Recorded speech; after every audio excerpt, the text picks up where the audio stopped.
السلام عليكم ورحمة الله وبركاته. وردفتو النسيفان عروتو جلا جرتني كمنا دا جرتو بليان تيا فيا قبلني سنين جلا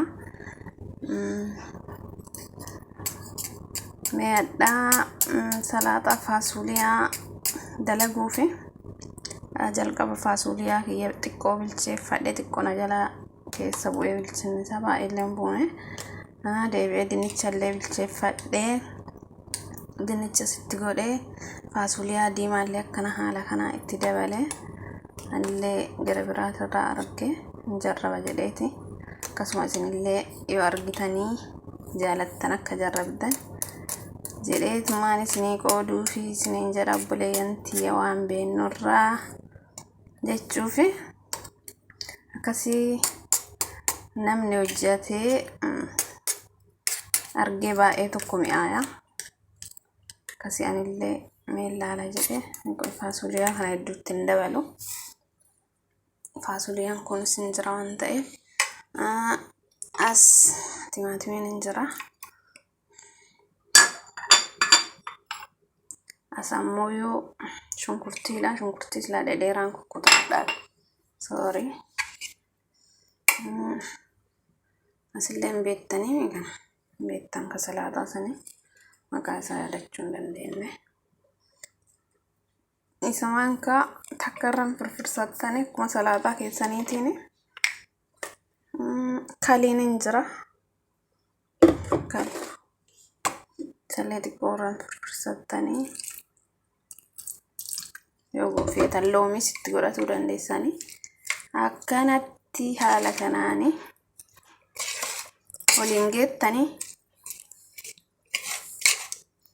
soqilda xiqqoorran buufattanii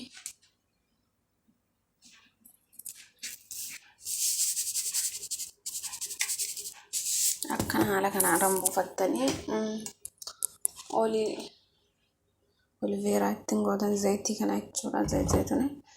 Zayitiin kun zayitoonidha. Iqaa biraatiin naqe malee jechuudha dhiifama.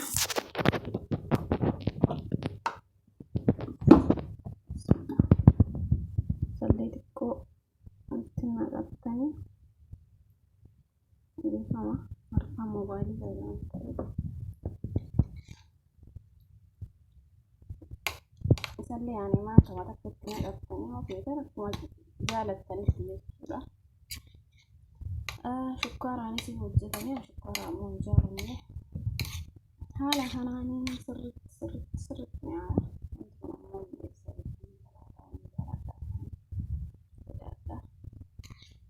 Mo'icha waan ta'eef sinumatti argisiisu xiqqoo hojjedhe haala kanaanii hedduu takkaa jaalattanii ani namni nyaata kana garagara jaalataa fedhii nyaata garagara akkana haala kanaanii hojjettanii nyaattanii itti gammaddanii jarrabaa laalaa isiniin jedha obboleeyyantii qaqqaalii fi gaggaarii akkuma jirtanitti rabbiin isin faana haa jiraatu.